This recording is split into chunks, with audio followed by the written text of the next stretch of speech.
Welcome to the Daily Thunder podcast. I am your host, Brandon Rabar, beat writer for dailythunder.com. I am joined by Ryan Woods, contributor to dailythunder.com. How are you doing, man? Shalom. And then joined by senior writer of dailythunder.com, Olivia Punchoff. How you doing, Olivia? I'm doing great. Thanks for having me. Long time no chat. Yeah, it's been like 4 hours.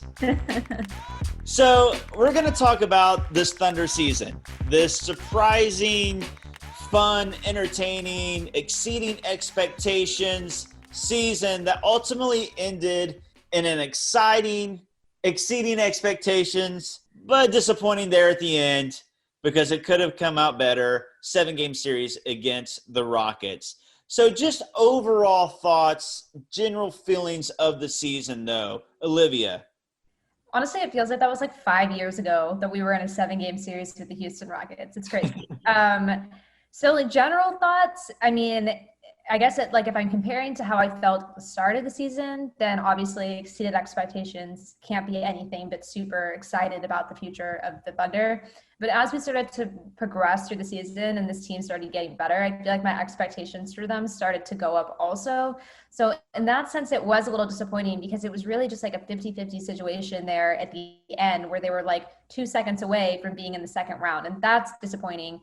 And the other thing that was disappointing is they were missing shots and messing up plays that they had won games on all season. And it just kind of sucked for them to fall apart at that one moment when we needed them.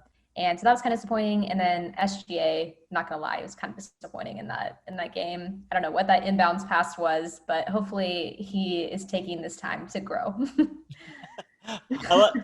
Olivia had some wine, so she's got like some truth serum going on right now. We should have some good hot takes from Olivia tonight. It is funny how much expectations play a role in enjoying a season or a game or a player. You know, like you said, at the beginning of the season, there were no expectations. But by the end of that series, I think we all expected Chris Paul to take over in that fourth quarter of a close game and win that game. So it was ultimately disappointing. Ryan, what were your general feelings on the season? I would agree with a lot of what Olivia said. So I think it was the Minnesota game when the Schroeder Hail Mary pass to Adams. I think that was kind of where I started to be like, maybe we aren't a bottom feeder in the West and maybe we can win games. And so after that, and when they started to really creep into the 8th, 9th seed discussion, I was all in. Like, it took no time for me to flip from having no expectations to we could be the team that like surprises everyone. And I kind of wanted a season where we did that rather than coming off of like what felt like 4 years of just disappointing everyone. I was very pumped about that. And then getting into the play, like once we knew like they're going to be a playoff team, I wanted this team to be the team that won a first round series. So like Olivia said, once we got to it, it felt like any other Thunder year where you're just living and dying on every possession and wanting all of the things to happen that, you know, haven't happened in the last 4 years. So it was a disappointing end to the year, but I will say it didn't sting like the rest. Like the others came with, not only is this a loss and the season's over, here come all of the questions we've been avoiding all year long, all of the things we've not wanted to talk about or bring up.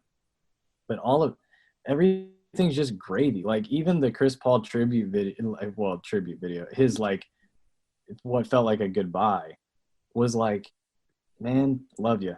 It didn't feel like painful. Like had Paul George made that same video a year ago, everybody would have been like, okay, what is going on? He just signed for 3 years. So yeah, like started out, no expectations, so much fun. It continued in its fun, but the expectations grew. You know, when those seasons ended before, losses to the Blazers in the first round, losses to the Jazz in the first round, when we were supposed to be this contender with Russell Westbrook and Paul George and at the time Carmelo Anthony a couple years ago. Paul George, like you said, or Russ would have made a video like that. You're like, oh my gosh, we're going to lose the franchise. We're going back to Seattle. This is terrible. But yeah, like you said, like CP3 makes that video or Gallo tweets like basically a hidden goodbye as well. We're like, hey, You guys are great. I wish you success. Go out and win a championship, buddy.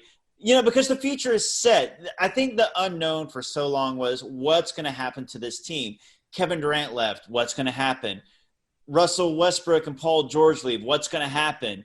Now it's like, okay, the superstars can leave. We've got 1 million draft picks. We've got 3 great core young players to build with, Shea, Dort, and Bailey. I think most Thunder fans are really happy and excited for the future. I know that there's that minority out there that still hopes that CP3 is going to stay and we're going to re-sign Gallo and Schroeder's going to stay and Adams is going to stay. And I'm going to be heartbroken for those people in particular because they really think it's going to happen and that this team is going to be contending. Because I'll see the tweets. Like Royce will tweet out like, so the rebuild is going to start, guys. And then you like read the comments and most of them are like, man, can't wait. Oh, Presti's the GOAT. Oh, Shea's going to dominate, hand over the reins. And then some's like, no, guys, CP3 is coming back, and we're gonna trade for Bradley Beal, and we're going for the title next season. Like, you know what? I pain. don't feel bad for those people because at this point, after KD, after Russ, after Paul George, if you still haven't learned, then I don't feel bad for you. Like you need to learn to handle your emotions and decrease your attachments a little bit because if anything, as Thunder fans, we've been through this like a bajillion times, it feels like. So if you haven't learned from that yet, then I can't help you. There's been a ton. I told you, Olivia with that wine, she's coming for heads tonight. She don't care. And there's been a ton of like, I think mindset shifting for Thunder fans. I think it started with Presti's Oklahoman op-ed. Like I think that was looking back a year later, it's like kind of a solid he did everyone. Like I'm like a really cryptic guy, but like I couldn't be more clear in what we're talking about right now. Like this is how this is going to go. And here are the reasons why. Like for us to be so stoked about all of these draft picks and young players, that is so new. Yeah.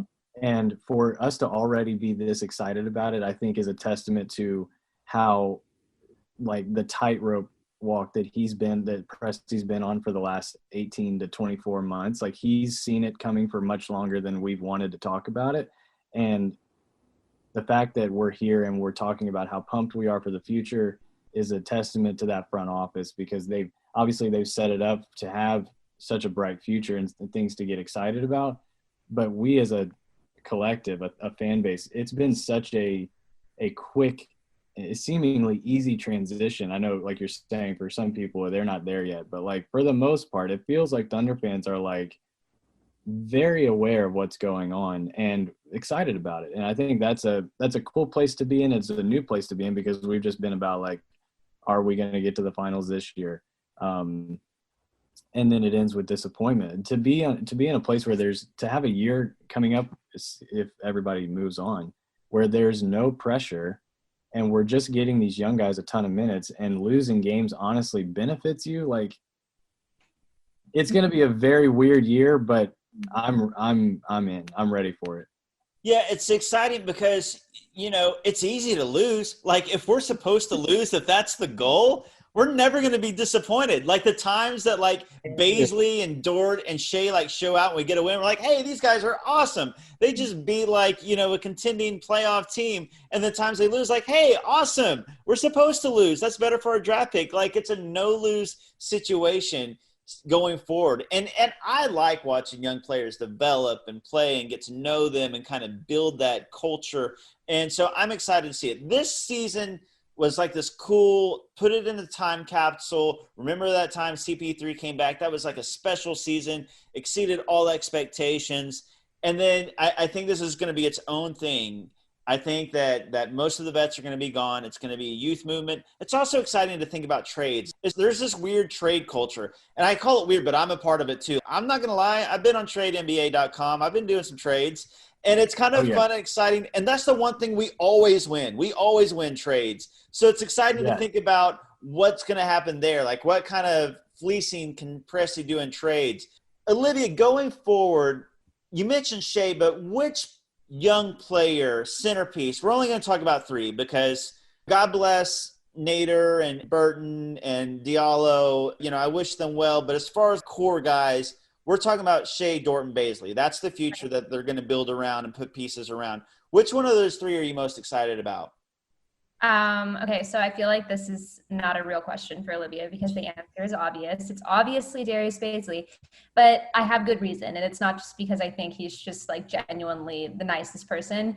It's because his growth, and not just like a matter of like a season, like in a matter of like weeks, has just been insane. And I feel like the improvements that he made in the bubble are very useful skills that will carry on to next season. And I think that him like ending the season the way that he did is highly motivated to build on the progress that he made. And that's just his personality, but also his confidence is so much higher, I think, heading into the off season than maybe like it was midseason. So I'm the most excited for him and to see, you know, how we can use him in different ways in the 4, the 5, just like his shooting. I think he like actually is a legitimate shooter. Like it was kind of questionable for a minute if he could actually be a reliable 3-point shooter, but I think he showed in the bubble that he has, you know, some of those flashes of being that type of player. So I think he's just really dynamic and really interesting. And I think his ceiling is incredible. Baisley, if he wasn't drafted 23rd overall and you just looked at what he did his rookie season, and especially in the bubble and especially in the playoffs, if you look at his numbers, if you look at his size, his height, his weight, his length, all those things, and you didn't know where he was drafted, you're like, this dude could be a star after what he did at 19 years old as a rookie. I know he just turned 20.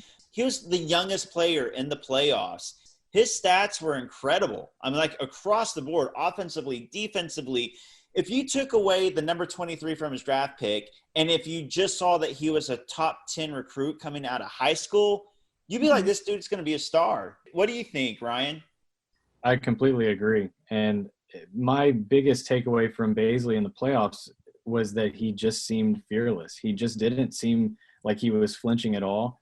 And maybe that's just him. And that was going to be Baisley no matter what. Maybe it's Chris Paul instead of Russ being such a supporter and such an empowerer on the floor, because we've seen rookies in the past just look like shells of themselves when it gets to playoff time and when the water gets hot around Russ. I just keep thinking about Sabonis, who was like, they just didn't even play him.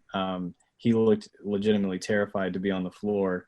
So I loved everything that Baisley did, and I think, and I'm sure we'll talk about the next coach here in a bit, but like, I'm very curious what I think the head coaching decision has a lot to do with, I think it'll say a lot for what we see from Dort and Baisley. I think the specific decision affects those two guys in different ways. Will that coach allow Baisley to play the 5? Will he explore him playing in small lineups? And will that coach be okay with Dort as a non-shooter? Like, will that coach really want 5 shooters and playing small? Like, what will that look like? So I'm very curious, but I think both of them showed like they only got better throughout the playoffs, and I think that was incredible. And obviously Shea seems like a more of a known commodity, but like it still doesn't feel like we've even scratched the surface with how good he's going to be. Yeah, we started the show with Olivia basically dogging Shea's Game 7 performance because of one inbound pass. It wasn't because of one inbounds pass, okay? Like, if we're being realistic with ourselves, you know, the 2 players that you need to show up to be stars are Chris Paul and SGA. And both of them were pretty inconsistent, I'm not going to lie. Like, Chris Paul was better in the second half, but SGA had, I think 2 games where he was really strong, and then the other ones were just, like, really questionable. And I'm not like – it's not like a character assassination on him that I think he's just going to be a player that's afraid of – the playoffs forever. I just think he's young and had felt a lot more pressure than someone like Baisley or Dort, who's just like are literally playing with house money. Like, doesn't matter what they do, it's impressive, right? But that's not the situation that SGA is in. So I didn't mean to say that I like think we should trade SGA or give up on something like that. Just so that he's young and he made some mistakes, but I think he's going to learn from that. That's all. I'm just messing with you. I know you love SGA. I'm just giving you a hard time. You know, and his rookie season, he played phenomenally against the Warriors in that 1-8 matchup when he was with the Clippers. And like you said, like he had some great moments in these playoffs. He won game 3 with that corner 3 that he hit. That was a big time clutch shot. And, you know, through the first like 4 games, I think that most people might say that you could argue Chris Paul or Schroeder, but SGA might have been the best player through those first 4 or so games. He did have a couple of rough games, and he was up and down. I agree totally with the series.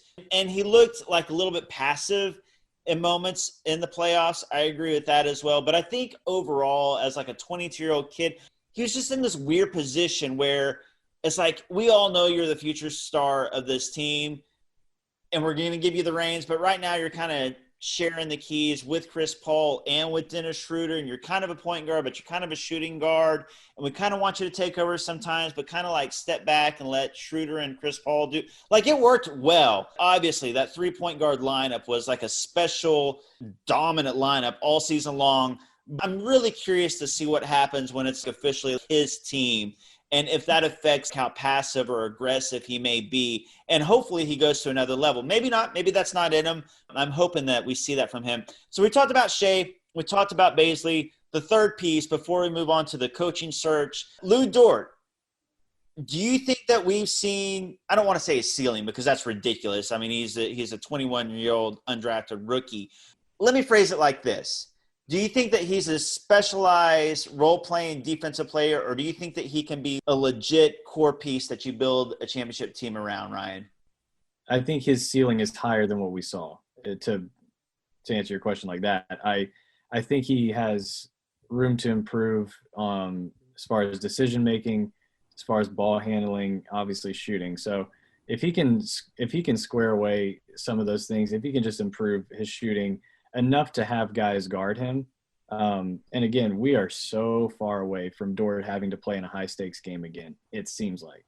So it's not like he doesn't have time, but it does seem like there probably will come a time where it is going to be important that he can shoot better than he shot it in these playoffs. And it's weird saying that given he hit 6 threes in game 7, but there's gonna come a time where he's gonna get the ball and the defender's gonna make a choice: do I guard him or not? And it's gonna depend on how well he's shooting at the time. And hopefully he's better than he is right now, because I think he has the potential to be a Marcus Smart type player. I think if he turns into somebody like that is, I mean, I can't even imagine what, like, the front office could probably put it in much better terms, but like how much value they could get, like they would be getting from an undrafted player to a player like Marcus Smart. I can't imagine how they would categorize that. Just a home run, to the 10th degree. But I think he's got a lot more to show. Defensively, he's maybe the best rookie I've ever seen. So I don't know that he can. I don't know how much better he can get on the defensive end. I think that's wild to think about. But on the offensive end, obviously think there's a lot for him to improve on.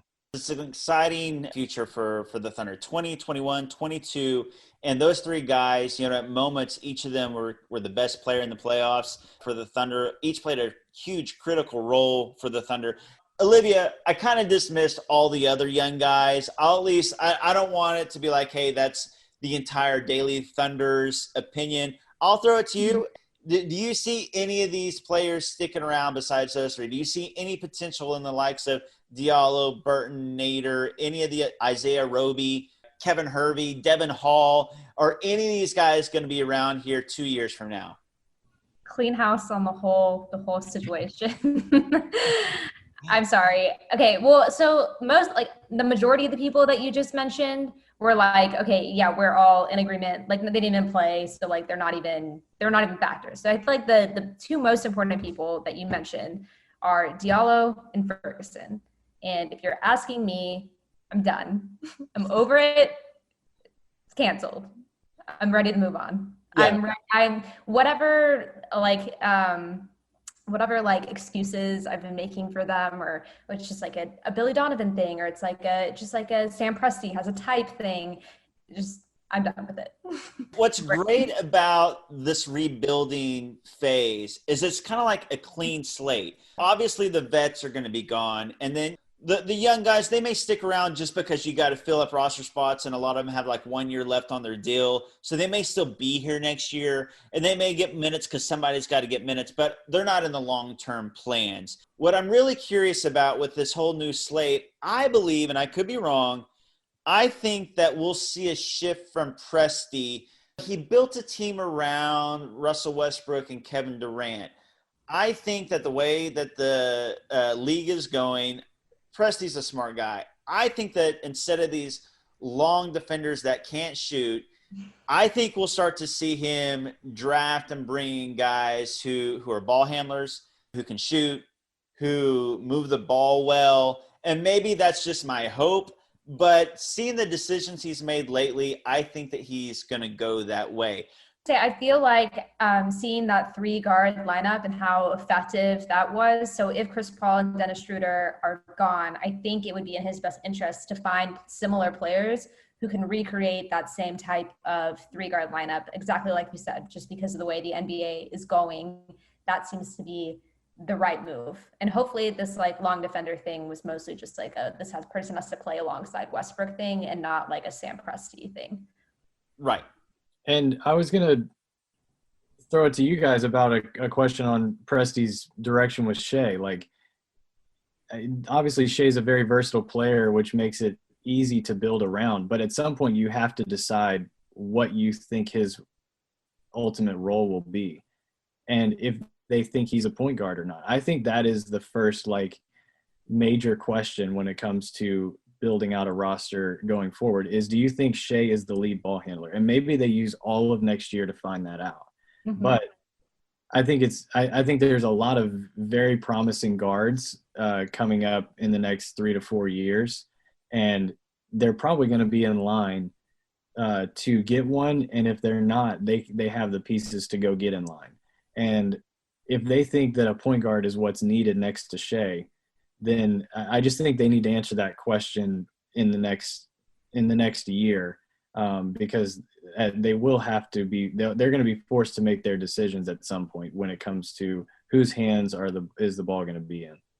No, that's a great point, and I don't know that anybody knows that answer. Like you said, I think it will maybe be dependent on what he does this year. You know, he was drafted as a point guard. Then with the Clippers, he basically was a 50-50 split between point guard and shooting guard. And, of course, with 3 point guards this year, he played shooting guard more and even small forward a lot as well. He kind of shifted.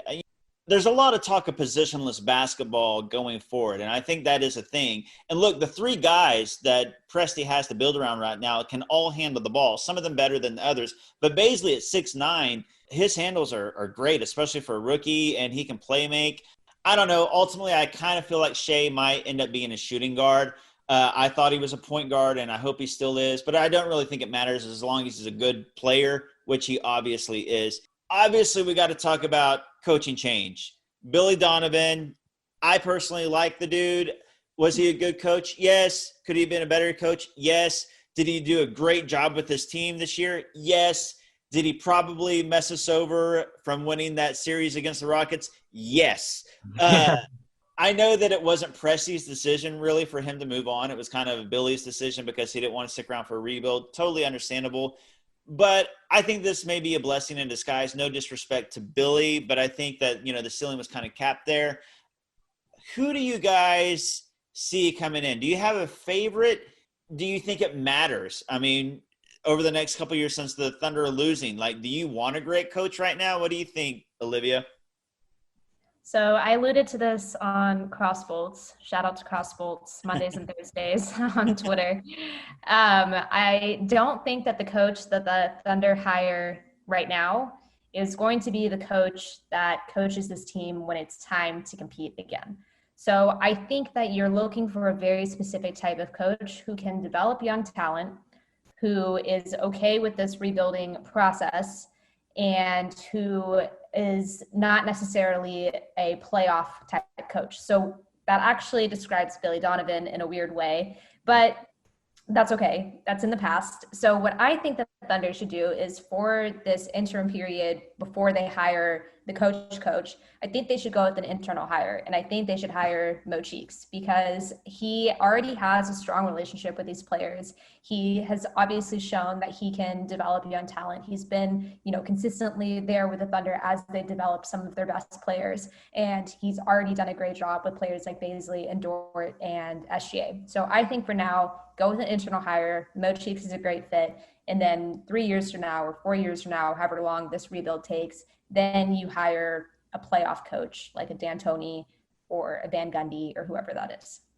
What do you think, Ryan? I certainly think that coach can be one and the same. Eric Spoelstra was hired long before LeBron signed in Miami, and he kept the job. They were good. They were better than the Thunder will probably be before he got there. But I think that if you find the right guy, that person can do both. The right guy or girl. 100%. Thank you for correcting me. Thank you. That person is going to. I think that person can do both. I don't think anybody's going to take the job thinking, glad they hired me. I wonder when they'll want to compete, so they'll fire me. And obviously that person will need to have, they're going to focus on development and connecting with these players and turning them into more than they currently are.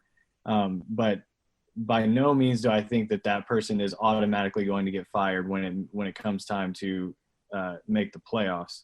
I really, the more I read about what people say about Will Hardy, an assistant with the Spurs, the more I'm like, please hire Will Hardy. He interviewed for the Knicks job and from all accounts, just blew him away. And which it makes it even more funny that they hired Tom Thibodeau. But he's just a really sharp guy, forward thinking, analytically driven. I think he's a big reason that the Spurs have continued. You can point to those assistants under Popovich for a lot of their sustained success over the years. So many of them are now head coaches elsewhere. I would just much rather see that type of hire, even an internal hire, like Olivia said, over like a Brett Brown hire or please stop tweeting about Mark Jackson, anything. But like Brett Brown, Mark Jackson, I'll be able to easily talk myself into. But even Kenny Atkinson, I don't know I think Kenny Atkinson might be a little too expensive for what they want at this point. And he might want other things. He might be in line for jobs that are more win now, but someone like that I think would be phenomenal. He had Brooklyn playing so well. The whole vibe around Brooklyn changed when they hired him. So I like him a lot, but Will Hardy would be my favorite. If I could just pick anyone, it would be him. I think the hardest thing with this decision is you are hiring a coach for a team that doesn't even exist yet. You don't know who's on the team for next season. You don't know who you're going to add or how you're going to build around SGA. So I don't even know how you make this decision, really. I don't even know if there is a right choice because you just don't even know what this team is at this moment. And I think that's why it'll be a while. But I think they will wait. It seems like the timeline will be Presti, the CBA finalizes, and then Presti starts making the moves, playing the cards, trading guys before they hire a coach. And which, to Olivia's point, I think makes even more sense that they would just promote Mo Cheeks or Brian Keefe, whatever, to kind of as a stopgap between this year and maybe a couple years. So yeah, I think internally is where they'll look, because I don't know that there will be that much time between the time they trade some of these guys and what the team, getting the team assembled and the start of training camp. So unless things happen really quickly, I think it will be somebody internal. I'll tell you this, whoever it is going to be somebody that's high character, a family man or woman. Yes. And see, I didn't mess up there, Ryan. And is okay with living in a small market like Oklahoma City. Scotty Brooks, Billy Donovan, both high character family guys who totally love the small town feel and vibe. I don't know who it'll be, but I know they'll have those kind of qualities. As we end the show, I'm going to throw out some names, and I just want you guys to tell me yes or no if you think that these players will be on the Thunder opening day roster next season, okay? We'll go Olivia first. Chris Paul. No. No. Steven Adams. No. Yes. Danilo Gallinari. No. No. Dennis Schroeder. No. No. Andre Robertson. Yes. Yes. Oh, all right. Nerlens Noel. Yes. Yes. Oh, interesting. Okay. And last one, because we're not going to do any of the young guys. We're just doing vets here is the whole point of this exercise. Mike Muscala. No. What's his deal? He's got 1 year left. I believe it's a player option, which he would probably take. But, obviously if with trades and things like that, he could be a throw-in, salary filler, that kind of thing. Yeah. I'll say no. Look at all those no's. This is going to be a completely different team. The average age, they're not even going to be able to buy a beer. This is going to be an all-new, fun, young team. Who knows who's going to come in with trades and free agency and draft picks and all that stuff. But this is going to be a whole new team, and it's exciting. The rebuild is exciting. And to me, if you're going to rebuild and start a whole new era, there's nobody you'd rather have than Sam Presti leading the charge. So, Olivia, Ryan, thanks for being on the show as always, guys. Thanks so much for Thanks listening for having us. to the Daily Thunder podcast.